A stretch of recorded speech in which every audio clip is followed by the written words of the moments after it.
Welcome back to episode 25 of the Psoriasis Geek podcast. I'm your host, Gemma Berg, and today we are talking to Elizabeth Tuckwell.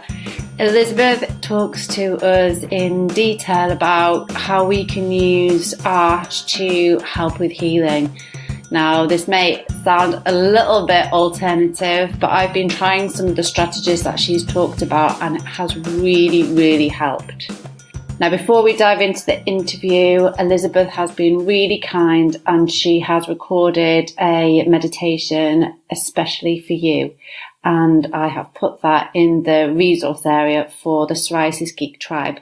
If you are not yet a member, it's free. All you need to do is sign up on the website and you will receive the password to get into the resource area. There's not very much in there because I've just started it, but there is the meditation from Elizabeth alongside a PDF guide on 5 things you can do to help improve your psoriasis in the next 30 minutes and a food and mood diary tracker, a symptom tracker. So all you have to do to get access to that is head over to thepsoriasisgeek.com and follow the links for Join the Tribe. So without further ado, let's get into our interview with Elizabeth. Welcome to the podcast, Elizabeth. Hello, thank you so much for inviting me. Well, you had to come on the podcast. It was kind of inevitable. We had a session, it must have been about a year ago, and we were talking about healing and art and meditation, and I'm really interested at the moment in thinking a little bit outside the box in terms of healing from psoriasis. So when you have a chronic health condition, you obviously over time accumulate different anxieties, a lot of stress, there's a lot of pressure, and I, in the past, have found it really hard to talk about some of the things that I'm struggling with and tended to repress quite a lot of it, which is fine until you end up with something like depression. And then I've been in therapy since then, and I found it really hard to kind of unlock and release a lot of the kind of emotional stuff that I've gone through. And the way I've been doing that is I've started taking some writing classes. I've been doing a little bit of poetry. I've had a little investigation into meditation. And I know this is something that you are really into. So could you tell us a little bit about what you do? Yeah, absolutely. So I am an artist and I'm a holistic healer, and I use both the art and the healing and meditation to create healing. And I'm teaching tools that I have used myself, and I found them so valuable on my own path that I wanted to share them with the world. And they're really applicable to everyone, and not just people suffering from any type of chronic illness, but anyone just moving through life, accumulating day to day.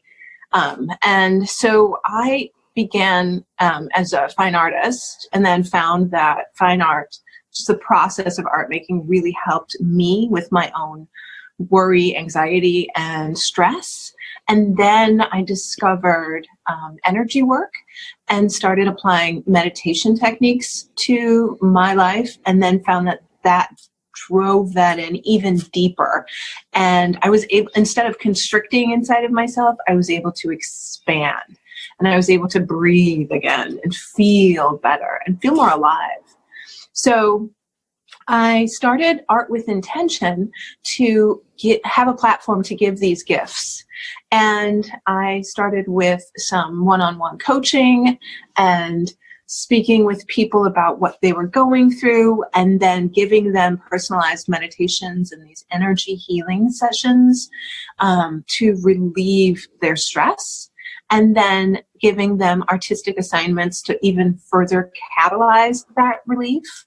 And that has some amazing and significant impacts.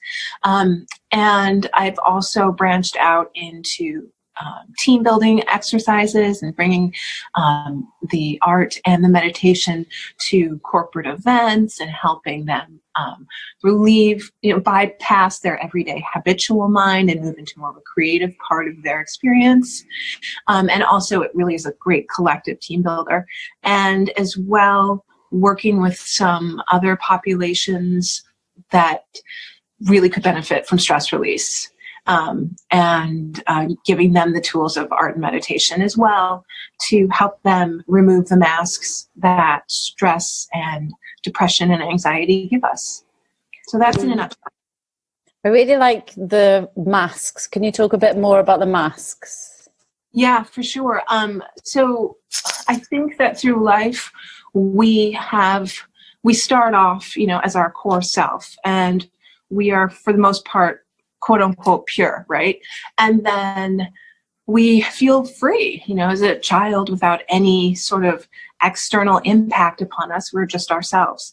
And then as we move through life, we receive information, whether it's from our peers or our family groups or our work groups or whatever, that have us moving away from our own internal guidance and internal navigation and really starting to question our own internal validity.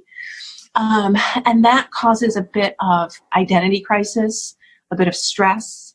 And to further that, we start to doubt ourselves, and that even furthers more of the anxiety and the worry and the lack of self-trust. And then we turn toward remedies that are external, and these all force us to mute our internal voice and start applying more of the external remedies to validate who we are and to give us guidance. And I think that takes us further and further and further away from who we really are on the inside. And it also has us feeling more, ashamed to even think of embracing that beautiful core part of us. And these masks then are not only in terms of external guidance, but then the stress and the worry and the anxiety, they all pile on top of each other. This feels so relatable to my personal experience. And I never quite thought of it like that. And as a person with a science background, the term energy healing just immediately in the past has completely shut me down. And still now, when it comes up, I tend not to click on it. I have a kind of, not an anxiety, maybe a skepticism about energy healing. But then everything you've just talked about is true in every way. So do you class energy healing as woo, or is it just tapping into the kind of things that you've just been talking about? I think energy healing is not woo. I think energy is everywhere and everything. I mean, I'm not a scientist and I could easily get this wrong, but I think that when we moved away from Newtonian physics and started looking at what atoms were made of and realized that they were like 99.9% empty. If I'm wrong, please correct me. Then we have to ask ourselves, well, what is that emptiness, right? What is that invisible thing that's actually holding everything? And in my opinion, that's an energy. That's energy. That's this creative force that has not necessarily a visibility or a name, but is everywhere and everything. And we are made up of the stuff, and we're surrounded by the stuff, and we're interacting with each other and exchanging the stuff. And so we can look at it as woo by default, but I mean, we're also ignoring the fact that it's been a conversation for thousands and thousands and thousands of years in ancient languages. And it's also something that, if we take away the vocabulary words, then we have to ask ourselves, how do we feel? And feelings don't have images. Feelings are within our body, and that is an energy as well. So when I'm talking about all of this stuff, we're talking about relieving layers of energy that we've accumulated from the excess of life that we tend to just wear and wear because no one is talking about it. So we just keep accumulating it. And it's like going out on a summer's day with a barrage of sweaters and overcoats and hats and scarves. And that's the energy that we keep accumulating. And then we get used to it because we've been wearing it for so long that we've forgotten what comfort even feels like. And we may even feel that actual comfort feels a little perverse at that point because we're so used to the bondage of all that excess energy. So I don't think it's woo, but I think that it can easily be dismissed because we haven't had it in conversation for long enough yet. So this cycle of masks and losing connection to our inner guidance system, this is something that you think we can tune back into using creative endeavors? Oh, absolutely. I mean, creativity is part of that core part of us, right? And I think tuning into yourself is there's so much I want to say to it. I need to break this down into smaller steps. So tuning into yourself is first a choice to start to learn to trust yourself. And we can start to connect with our own internal voice and our own internal vocabulary by doing something that steps us outside of the everyday conversation and moves us into a different part of our brain and a different part of ourselves. And using art, and I'm not necessarily talking about going to a class where you are being taught how to follow a certain drawing pattern to get this result. And I'm talking about the everyday, giving yourself the freedom to get lost in the process, in the art making process, and trusting that you don't have to get it right, but you can go on the way that it makes you feel to keep going. I don't know if that makes a whole lot of sense, but what I want to say is that I think maybe I could back it up with how it's worked for me. And having been brought up with so much just chaos, I had overwhelming anxiety for 99% of my life. And when I started painting in very rigid boxes. Like I would take paint and I would take tape and I would mask off areas, and I felt very safe creating color, and then lifting off the paint and finding a very neat and patterned design. And I was satisfied with that, and it made me feel really good to focus on creation instead of worrying about what was going on or my bills or my life or my health. And as I would take the tape off, I would notice that some of the paint would flow into other areas. And I thought, oh my God. But instead of worrying about that, I started playing with it. And then I started to see that that was beautiful and that I could trust myself to make more of a connection with the artwork that was coming out of me. And as I did that, I now am like an abstract painter. So there's no tape involved anymore. It's all over the place. I've seen it. It's beautiful. Oh, thank you so much. So for me, the art was a process of not becoming an artist, but becoming someone that trusted herself again. And so the process of art and the art making process is an act of finding a path back to trusting yourself and to creating that internal validity. And when you build up that confidence inside of yourself, you start to build more of a connection with your own internal guidance, and you're able to discern your own voice, the internal one, from all of the chaos and all of the masks that you're wearing, because you're starting to establish a sense of confidence with what you're creating. And you're also bypassing all the noise that's in your head when you're creating the artwork. I hope that made sense. That does make sense. I've been exploring with journaling and I found that really hard. And then someone told me about morning pages, and that's writing 3 pages every morning, and it doesn't have to make any sense. And if you don't want to do it and you can't think of anything, just start writing. I can't think of anything to write. And then just letting the words flow. And it doesn't matter if it ends up looking like a to-do list. It doesn't matter if it ends up looking like a rant, but eventually your true thoughts and feelings start to come out. I have no idea how I would do that with paint now. Like, I love the idea of getting paints out, but I feel like in that rigid square. And I know that I would paint like something I paint when I was 6. Like, I'd paint a house with the sunshine. You know, like, I don't even know where I would start trying to express myself with paint. That's so funny, because it's like the whole idea of starting, we have so many preconceived ideas of what beauty is that we just don't want to get it wrong, right? But and so I get that, but I think really easy solutions are to create a bunch of scribbles on a piece of paper. And then when you've made those scribbles, you'll find that there's lines that kind of overlap.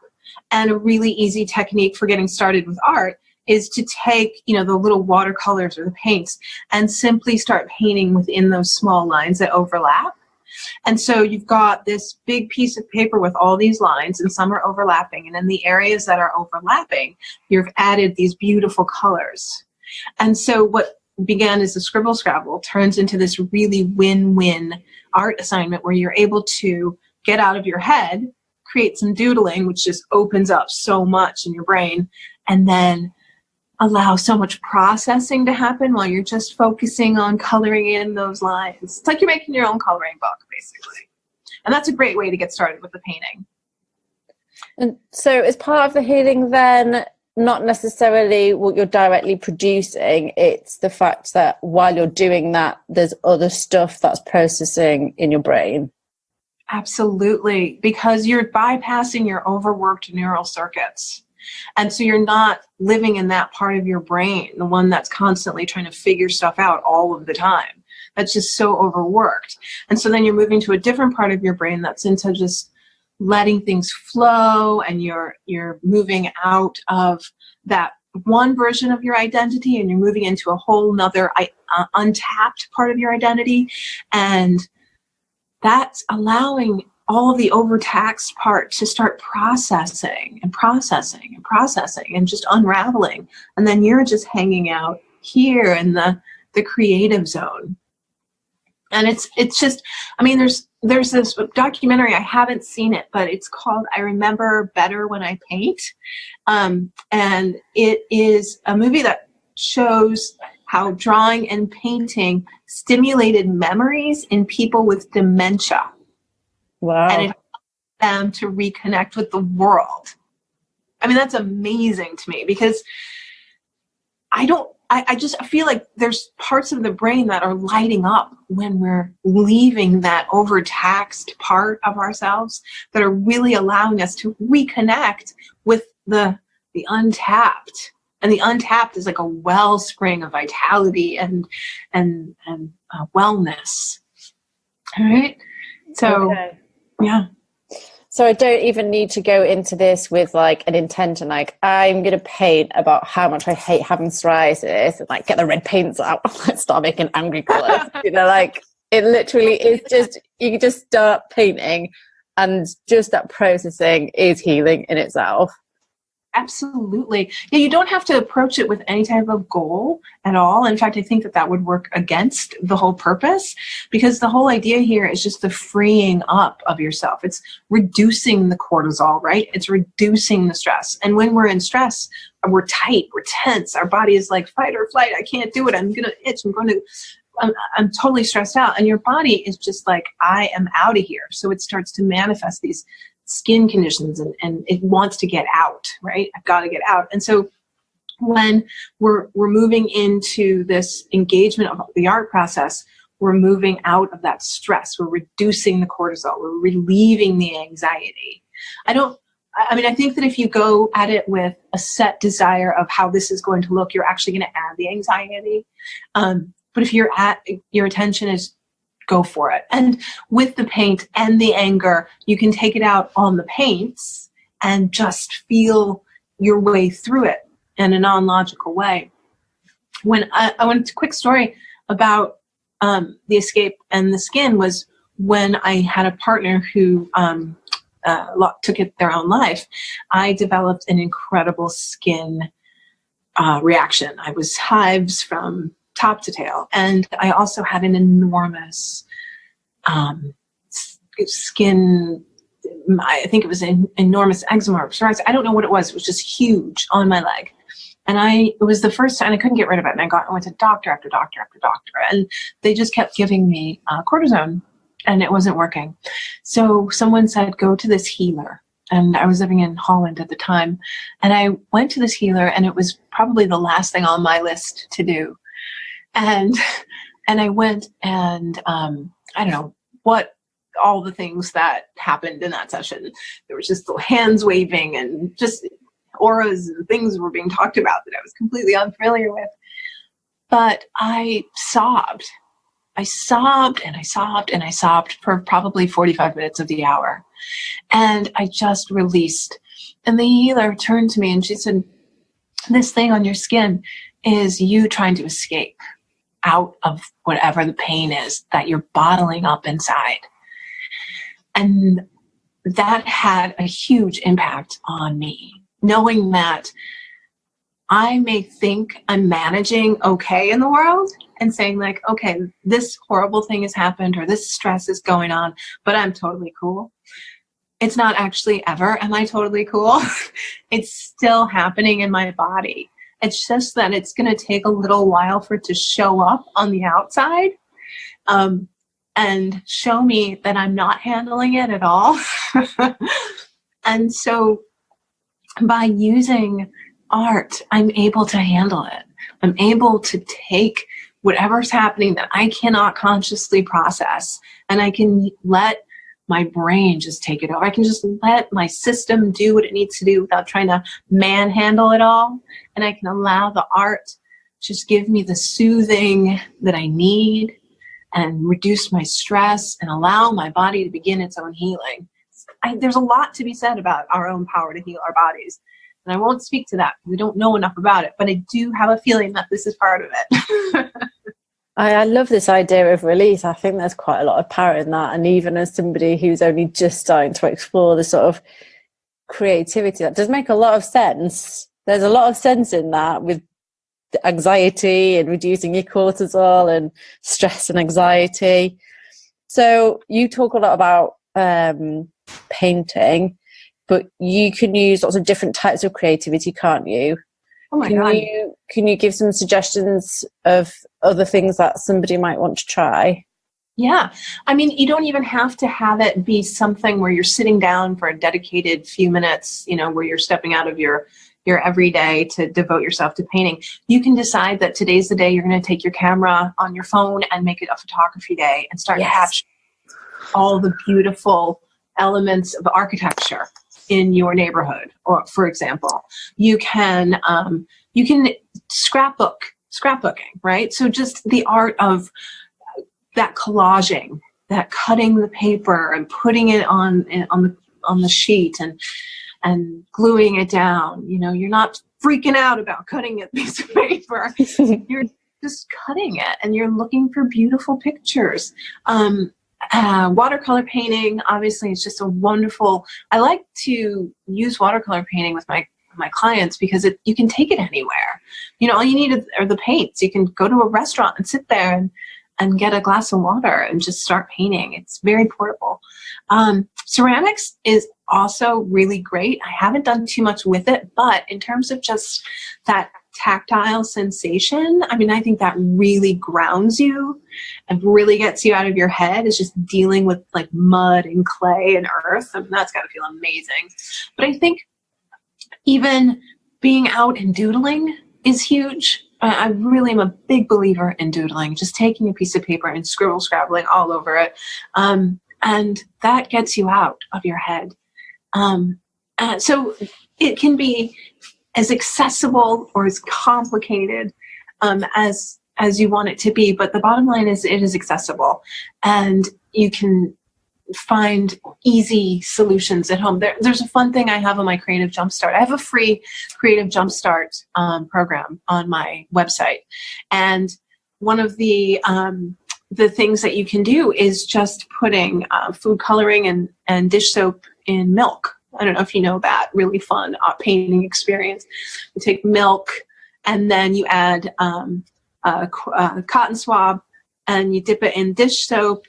And then you add some droplets of food coloring, and then you take the cotton swab and the food coloring, and then the paint goes crazy in the milk. And it's really super easy and super satisfying. And then you just put pieces of paper in that, lift it up, and you have a really cool little art experiment. It's really fun to do with kids too, by the way. And then food coloring shouldn't be dismissed. I mean, that's some pretty powerful color right there. You can take food coloring and a little bit of water and make paint right there and just have fun with it. So I don't know, it's everywhere. It really is. And even if you're just writing a haiku, which don't ask me to do that, I wouldn't be able to write a haiku, but to write for 5 minutes, a silly poem, or I don't know, but I think it can be pretty accessible. That's amazing. I like, it is really accessible. Like, I have my phone and I take pictures all the time. I never thought about sort of dedicating 20 minutes while I'm waiting to do something to finding beautiful things to take pictures of. I'd normally be checking my emails or on Instagram. That sounds like a really easy thing to do. And I'm probably more likely to find the time to do it if I know it's going to help with my health. Yeah. Yeah. And you've just given yourself 20 minutes of de-stress. You're basically just giving yourself a 20-minute internal shower, and then you can go on about your day. So let's talk briefly about meditation. So I know you're a big fan of meditation, and I've heard one of your personalized meditations, and it was incredibly relaxing. So I know we're coming to time, but what is it about meditations that you love? And would you do those alongside the art stuff, or is it an addition to the art stuff in terms of healing? I think art is meditation, personally, because I think it has the similar effects, right? You're placing yourself in the present moment. You're bringing all of your focus into the moment. You're not living in the past or the future. You're in the exact moment. And that is really the essence of meditation. It's because stress lives in the future, right? And worry and all that stuff is how it happened before and how may it happen. And oh my God. But in the present moment, there's so much peace, so much just in this moment. And so meditation has such a parallel effect as the artwork, reducing the stress, the getting your mind into this zone of Zen, giving your body an opportunity to just be grounded and be at peace. And I think one of the things is that when we're in life and we're moving around so much, life just kind of keeps pouring in, just sort of like those coats that we keep putting over ourselves on a summer's day. And then we're not really grounding it. Like, life just keeps pouring in, but then it just stays. So there's not a ground. There's not a way to process it and have it leave. And then the meditation allows you to just get into this zone of energetic transparency and start processing and moving into clarity, mental clarity, and getting out of the me zone in the head, where it's all about, how am I in the world, and how is this going to look, and how's that going to be later, and how did it look then? And oh my God, me. And when you can move outside of that part of your brain, then you're tapping into a bigger version of yourself. So it's not just the me that may or may not be flawed, but it's this bigger, more beautiful part of yourself that has a dream and a mission and all these powers and all this beauty. And that doesn't have a manual. That there are no rules for that. That's your own self-directed show. And so I think that the meditation brings you into your own aliveness by bringing you into your present moment of now. And I think art does the exact same thing. And then do you do them together? So I've been on a journey of meditating each morning and each evening. So before I go to sleep, and then right when I wake up in the morning. And it's a really great foundation because you're starting your own foundation. And I'm also a busy mom. So it's me. My choice is either get up and freak out about the fact that we were probably going to run late for school. And then my instant to-do list, which still runs, but I'm like, nope, you need to do this meditation. Boom. And I start this meditation and I listen to it. And then I get up and my to-do list gets set in motion, but I've put myself in a much better place and created a really beautiful foundation for my day. And so I've been painting a lot lately, and I do not necessarily paint and meditate at the same time, although we just talked about how they're super similar, basically are the same thing. But I do notice that when I'm painting a commission for someone and I'm a little more in the stressor part of the experience than in just the I'm painting for me and it's all well and good, but I want to get it right for this person, and there's a deadline and they have a specific palette, and oh my God, it's abstract, or they're going to love it or think I'm crazy. Then I need to step back. Then I need to step back, take a bunch of deep breaths, and then get back into that zone of me and like know that the person showing up to create this artwork is who is capable of creating this artwork. And it's not all those silly voices in my head questioning whether I've got what it takes to make this thing happen. So when I'm falling off of my own compass and I'm making art, I definitely need to step back in and just like zen out and then get back into the painting. So that's that. So for me, like from this conversation, I'm definitely going to try and fit in a bit more photography. And if somebody wanted to start exploring meditation, is your podcast a good place for them to do that? Or would you recommend something else? That's a great place to start, because I end every podcast with a theme relevant meditation. So depending on what we've explored in the podcast, whether it's like a personal permission theme or how to create something new in your life, blah, blah, blah, I will have a meditation that reflects that experience. I also have, I mentioned the Creative Jumpstart on my website, which is a free program, and it's 5 days. And it starts off, it has you create throughout the week. And the first thing that you do create is personal space. And that is through meditation.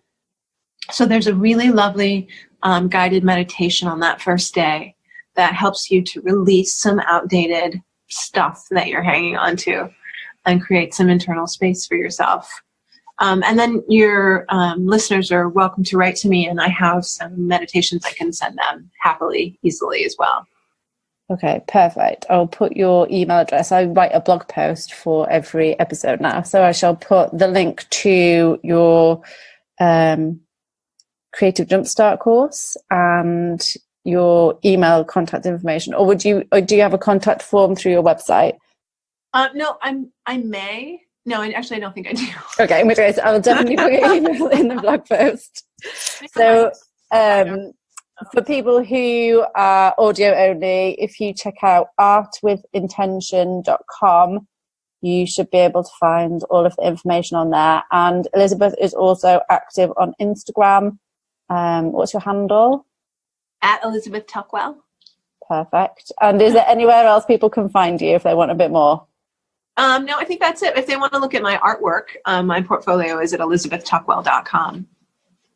Beautiful. Well, thank you so much for talking to us today. I've got so much from our conversation. I'm going to have to go and have a cup of tea now, I think, and sit and process this. Do some scribble scrabbling. Yeah, do some doodling. I've got a good excuse now. It has been such a pleasure to be here today. I'm so grateful. I love talking about this stuff so much, and I love your podcast. So I'm really grateful to be here today. Thank you so much. Thank you very much, Elizabeth.